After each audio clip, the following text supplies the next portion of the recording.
Seja muito bem-vindo ao podcast Vozes com Engenho, um espaço que dá a conhecer o outro lado menos visível de figuras de relevo na engenharia nacional e, em particular, na Ordem dos Engenheiros. Eu sou a Rita Neves, estou uma vez mais convosco a conduzir uma conversa para vos trazer um pouco daquele que é a história por detrás das personalidades que marcam a engenharia nacional e o percurso da Ordem.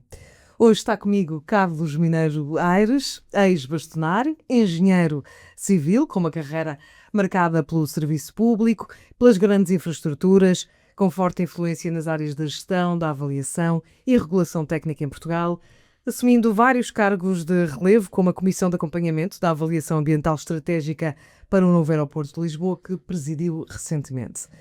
Nascido em Abrantes, viveu no Ribatejo a infância, parte da juventude, em contexto de família militar, que o levou a viver em várias localidades e países. Vamos conhecer um pouco da sua história.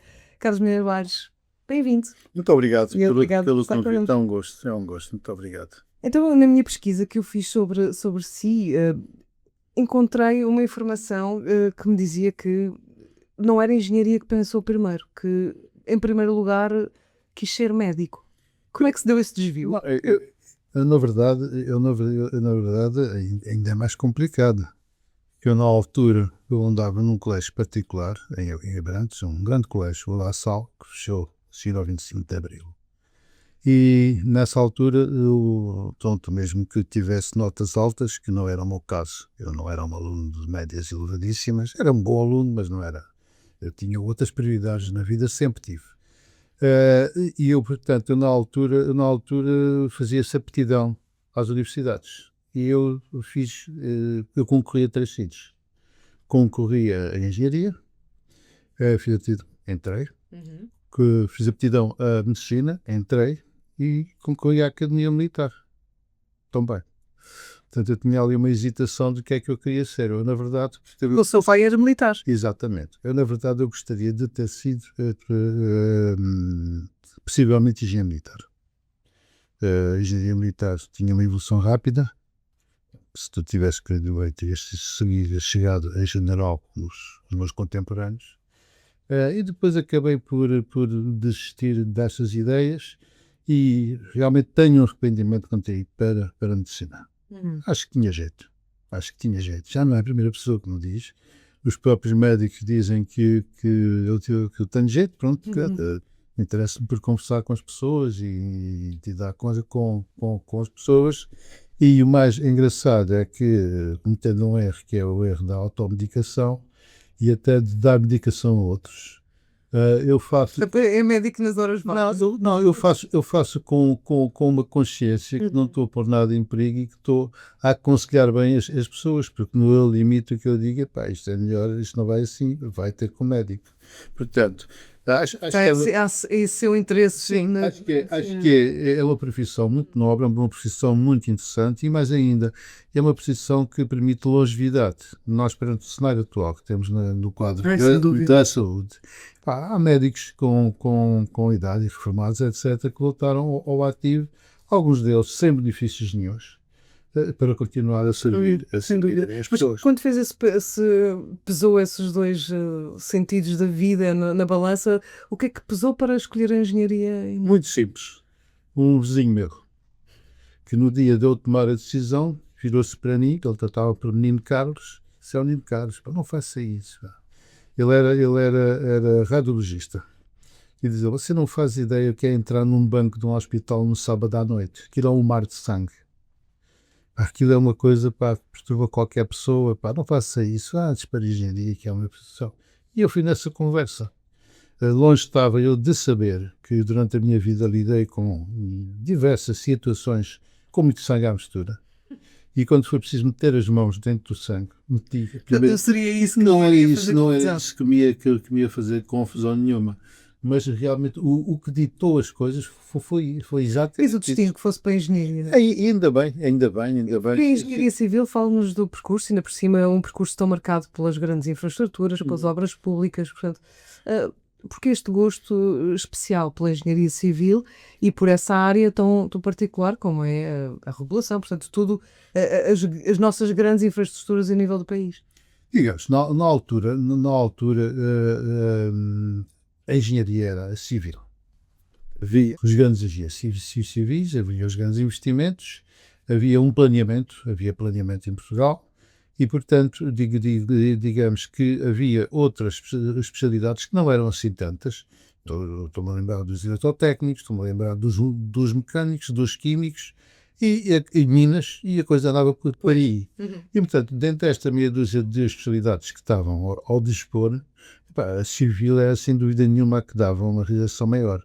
Nós sempre tínhamos naquela ideia de fazer um projeto de um prédio, um projeto de uma ponte, um projeto de não sei o quê, mas na verdade, mais tarde eu vim a descobrir que a engenharia civil é um mundo sem fim, aliás, sem começo e sem fim, que aborda todas as especialidades possíveis mais algumas. Acabei por me dedicar, em particular, inicialmente fiz muito pelotão armado, é verdade, mas depois fui-me dedicando à área da água, e dos recursos hídricos e também cheguei a presidente do Instituto da Água, que foi um dos lugares que eu me orgulho de desempenhar, mas sem dúvida nenhuma, é uma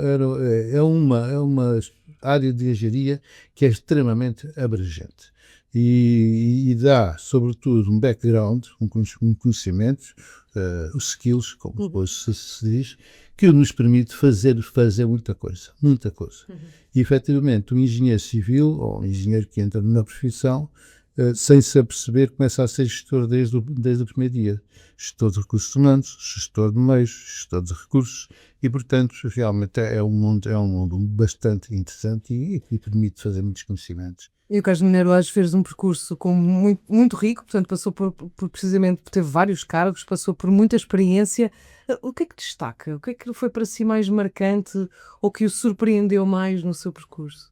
Vamos lá ver, eu na verdade, tudo o que fiz, eu gostei. Algumas coisas imprevistas até. Por exemplo, eu nunca pensei ser presidente do Metropolitano em Lisboa, que foi uma experiência rica, mas não foi a que me marcou mais. Presidente do Instituto da Água, possivelmente sim. Depois entrei na área da gestão de empresas do setor da água, que para mim também foram desafios interessantes. Lembro dos meus primeiros anos de profissão que foram muito gratificantes, porque eu fui para Setúbal. Naquela altura ainda vinha com aquela veia académica das escolas, nós todos éramos de esquerda naquela altura.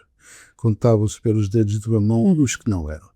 E eu lembro que fui colocado em Setúbal e isso permitiu-me uma coisa engraçada, que foi começar a fazer, na altura era o Estado que financiava, e faziam-se as obras de abastecimento de água e de esgotos e de saneamento.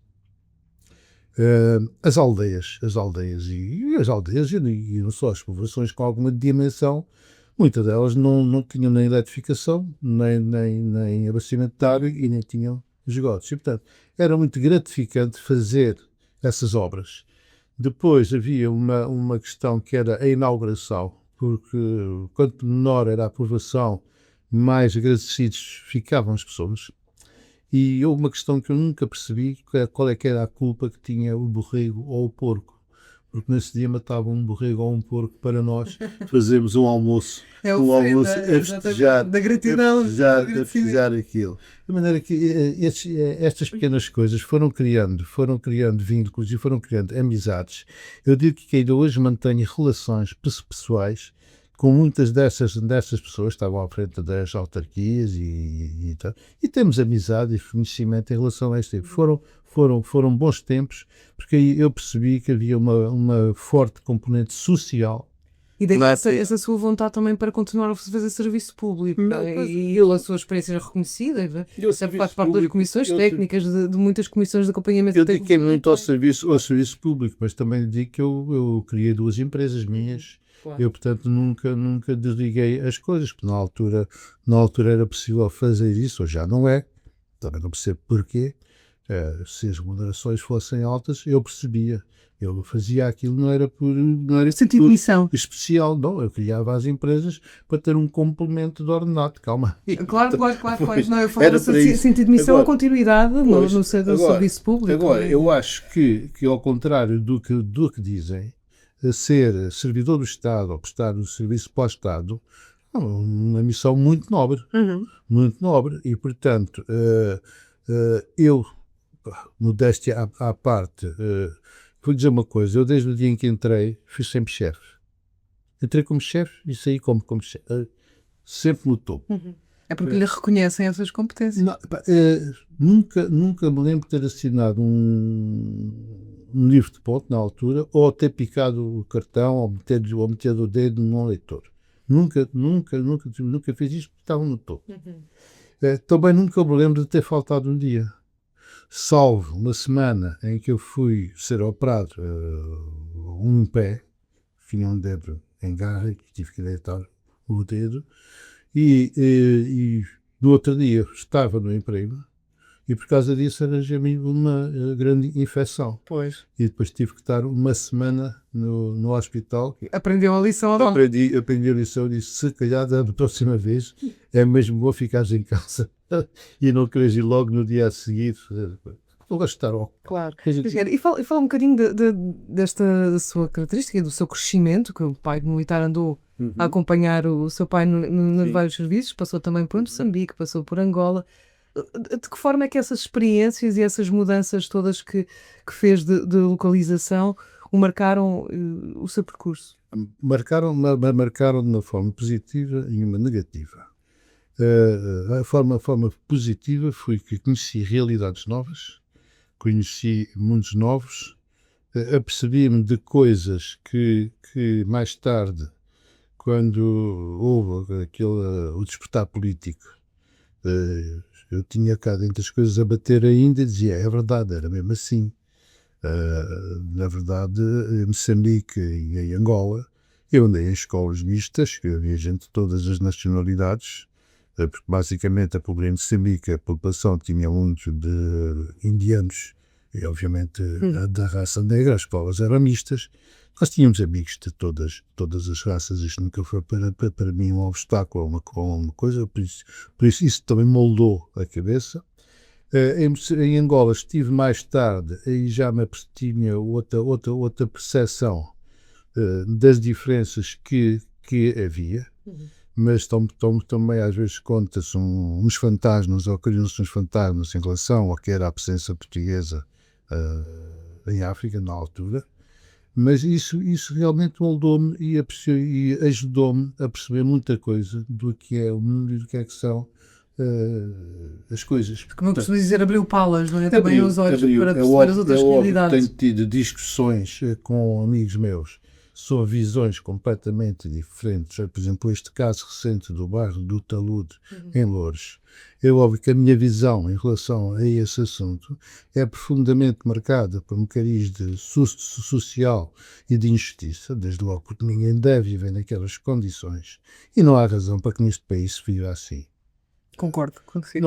Não há razão nenhuma. Portugal tem vindo a sofrer um desvio de uma componente social que é própria de regimes sociais democratas, conforme é o PS e o PSD, e portanto isto não é justo, estas coisas, não é justo, e sobretudo depois que se arranjem justificações xenófobas até, e racistas, vamos ser claros, para justificar muita coisa. Portugal, se não fossem os imigrantes e se não fosse a mão de obra que está aí, não vamos todos praticamente. A construção então não. O país não existia. E portanto há que ter noção que estamos a viver uma questão muito diferente.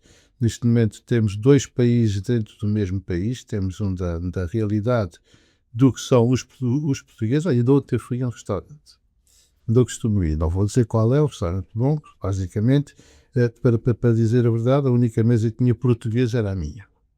E o empregado chegou lá, ele é muito simpático, disse assim, então em que língua é que vamos falar hoje? Disse ele, porque aquilo ali parece uma Babel, não é? E portanto, estas mudanças todas, há pessoas com um poder de compra extraordinário, que estão, obviamente, a causar uma inflação. A inflação tem diversas origens. O poder de compra, a diferença de poder de compra dá abismal comparativamente com os portugueses, a maior parte. Claro. Obviamente, e depois tudo isto se torna proibitivo. Há restaurantes que se tornam proibitivos para qualquer português da classe média, incluindo eu não sou forreta, muito longe disso, mas também não posso admitir que todos os dias vá dar 100 ou 90 ou 80 euros por um almoço ou por um jantar. Claro, não é? claro. E, portanto, Ou seja, um bocadinho atrás, o facto de ter vivido nas ex-colónias abriu um pouco a mente também para como se percepciona a vida, as pessoas, a sociedade. Muito. E mais ainda, até lhe digo mais, não me importava nada de viver lá, numa delas. Basicamente, em Moçambique, eu sempre pensei em voltar a Moçambique quando acabasse o curso. Era uma terra que para mim era a felicidade plena. Os objetivos que uma pessoa tinha que ter em Moçambique eram muito simples. Era ter uma casa, obviamente, mas as casas lá eram de aluguer, eram baratas. Era comprar um jeep. Era comprar um barco com 2 canas de pesca. Era comprar duas armas, uma caçadeira e uma carabina, que eu gosto de caça, eu gostava. Agora não, o coração está mole, já não sou capaz. Mas, portanto, qualquer pessoa lá que tivesse um jeep, um barco, uma canas de pesca e uma carabina e uma espingarda de caça, era uma vida feliz. Era feliz, mas é verdade. E não só caça, eu não só ouvi dizer que também gosta de tocar guitarra e que até teve algumas bandas. Falamos um bocadinho. Isso foi uma coisa que me acompanhou a vida toda. Eu até dos 14, 15 anos, na altura começou o rock a despontar e as bandas em Portugal, e eu também decidi fazer uma banda. Portanto, tenho mais uns amigos e foi aí o início. Começámos ninguém sabia nada, mas atendendo em que o John Lennon também só sabia um acorde, eu, salvaguardando a distância, comecei também só com um acorde, que era o acorde de Dó. E a partir daí depois fui evoluindo e realmente as guitarras nunca me deixaram. Ainda hoje toca? Toco, ainda ontem à noite estive a tocar antes de ir para a cama. Não, isso é uma coisa que para mim é sagrada e continuo a comprar as guitarras, porque eu vejo-as e não resisto. Aliás, neste momento estou aqui hesitante se ir a um summit que vai haver na Alemanha, que é o Guitar Summit, onde vão estar todos os expositores do mundo, com todas as guitarras, com todas as tecnologias, com tudo não sei o que e tal, e estou perfeitamente disposto a meter-me na Ryanair e lá passar um dia ou dois para ver aquilo. E continuo a comprar as minhas guitarras. E que músicas é que normalmente tem sempre no seu repertório e tem que tocar? As músicas que eu tenho no meu repertório, posso parecer antiquado, e sou, não é? Mas eu gosto de música, de música boa. E eu digo Beatles. Os Beatles têm uma carreira notável, porque começaram por coisas extremamente básicas e simples, como She Loves You Yes e coisas assim, e acabaram com obras de arte. Há discos dos Beatles, para quem conhece. Eu não percebo como é que naquela altura se conseguia gravar aquelas músicas. Aqui ainda hoje tem uma dificuldade brutal e, portanto, gosto dos Beatles, gosto do Eric Clapton, que era do Scream, tinha uma grande banda, que era o Baker e o Jake Bruce, coitados, também já desaparecendo, ele mantém-se bem. Gosto dos Pink Floyd, adoro os Pink Floyd, já sei que o David Gilmour é um mestre dos solos suaves. Gosto. Mais tarde, olha, havia uma banda que eu não gostava nada, que era os Queen, e depois do Fred Mercury ter morrido, fiz as pazes e passei a gostar dos Queen, que eu achava que a música deles não era possível reproduzi-la ao vivo, que aquilo tinha muito era de estúdio, aquelas vozes, aquilo tudo é mentira. Eles eram verdadeiros artistas, e mais, o Brian May, aquele cabeludo parece o Marquês de Pombal, o guitarra sol. Ele é um astrofísico. As guitarras dele, eram eles que as fazia, só as May e guitarra.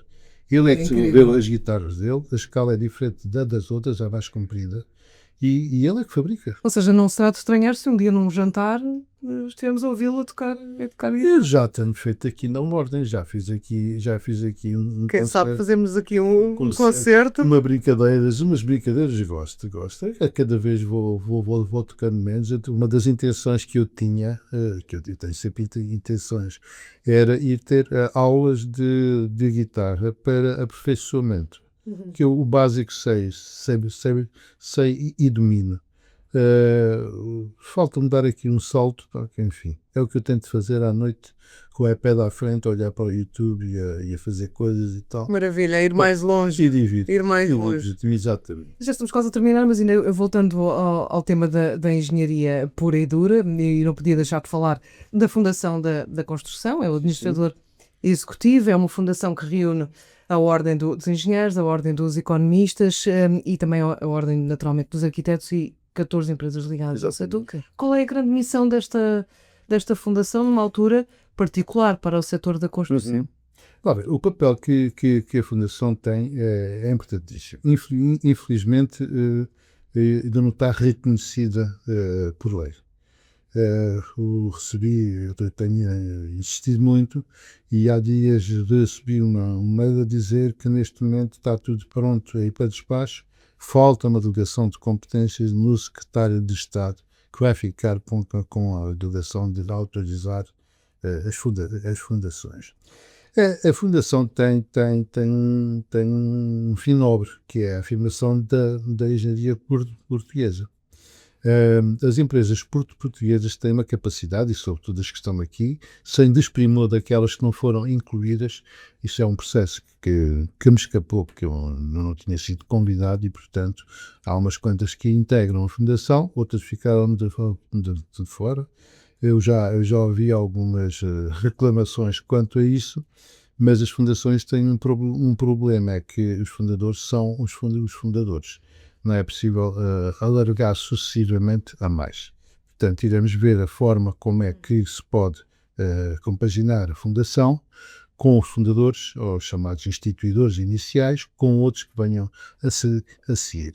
Eu acho que, sobretudo, a engenharia portuguesa, e neste caso estamos a falar sobretudo das grandes empresas de projetos e de construção, civil, portanto estamos a falar de engenharia civil essencial. Nós temos que saber aproveitar as oportunidades que o país está a atravessar. O país está neste momento com uma grande onda de investimentos que se vai prolongar até 2033, mais ou menos. É preciso que as empresas se posicionem. Há um papel muito importante que a Fundação tem que fazer, é produzir trabalho para o exterior, para o público, para os cidadãos terem consciência do que é a dimensão. A interação com o governo na ajuda de refazer e de preparar legislação adequada.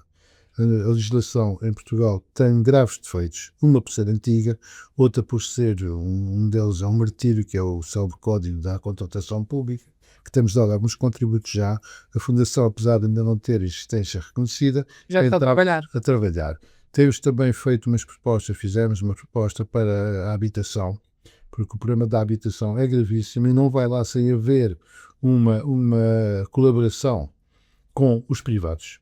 É sobretudo um papel que cabe aos privados, porque o Estado se vai continuar na senda de lançar mais concursos para fazer mais... Sem dúvida, e é preciso dar aqui um boost ao setor da construção para que acompanhe este desafio. Há uma associação de palavras que parece que ficou diabolizada, para que é a questão das parcerias público-privadas, que eu nada tenho contra elas, tenho contra aquelas que foram feitas para beneficiar só uma das partes e sempre os privados. Não. As parcerias público-privadas é um instrumento virtuoso que tem que ser devidamente montado e vigiado. E, portanto, eu acho que com essa colaboração e com essa cooperação é possível fazer rapidamente habitação. Uma das empresas que integra a Fundação até vai agora fazer, no dia 24, uma conferência exatamente a ver com o que tem a ver com a industrialização da construção. a pré-fabricação, a montagem, etc., que pode ser uma maneira rápida de resolver muita Olha, coisa. também é o tema desta semana do meu podcast. Portanto, Isso é uma questão importantíssima, arranjar a Sem maneira dúvida. de resolver as coisas. E nós temos um déficit de habitação imenso. Eu posso dizer que, por exemplo, a minha mulher tem umas casas que herdou, e esta manhã foi para lá porque uma que saiu de lá, a tentora do contrato, e pôs lá de mais 3 famílias dentro. E agora como é que se resolve isto? Quer dizer, isto é tudo assim. Exatamente. E, portanto, há um déficit imenso. São grandes as missões e a missão da Fundação. As condições e também, por outro lado, há que afirmar a capacidade que hoje em dia Portugal portuguesa tem. Nós temos que olhar para os mercados, e não tenho pejo nenhum em dizer aqui a dificuldade que qualquer empresa portuguesa tem para entrar em Espanha, por exemplo, e o inverso é uma fast lane, não é? E, portanto, são estas coisas que nós temos que dizer, e não é preciso dizer, agora no troço de alta velocidade, no primeiro troço, é um consórcio totalmente nacional que vai fazer aquilo. Ontem vinha noticiado que a Mota-Engil que está a concorrer a um túnel submerso imenso na América do Sul. Para que são coisas que realmente são prestigiantes, e a capacidade, e como não há percepção pública dessa capacidade instalada, e também a percepção que está a desaparecer porque os salários melhoraram, que é que ir para a Universidade para a Engenharia Civil é ir para a trolha, que é como os outros, sabe? Toda a gente agora acha que o que é clean e o que é novidade é trabalhar com os dedos em teclados, não é? Não, a engenharia civil é uma atividade nobre. No mundo está tudo por fazer, no que toca abastecimentos de água, habitação, escolas, etc. Há tanta coisa para fazer no mundo que a engenharia civil não pode acabar. E é por isso tão importante a missão da Fundação. Exatamente. Engenheiro Carlos Mineiros, foi um gosto. Um gosto também é meu. Muito Obrigada por ter estado connosco neste espaço intimista em que conhecemos a sua história tão interessante, e eu vou ficar a aguardar por um concerto para ouvi-lo tocar guitarra. Eu vou fazer os possíveis por isso. Tá bem? Ótimo, muito obrigado. Muito obrigado. E assim fechamos o segundo episódio de Vozes com Engenho. Já sabe, pode seguir o podcast nas plataformas habituais e também, naturalmente, na Ordem dos Engenheiros TV. Espero por si em breve no próximo episódio do podcast, que dá voz ao que se constrói com visão e engenho. Obrigada por nos ter acompanhado. Fique bem.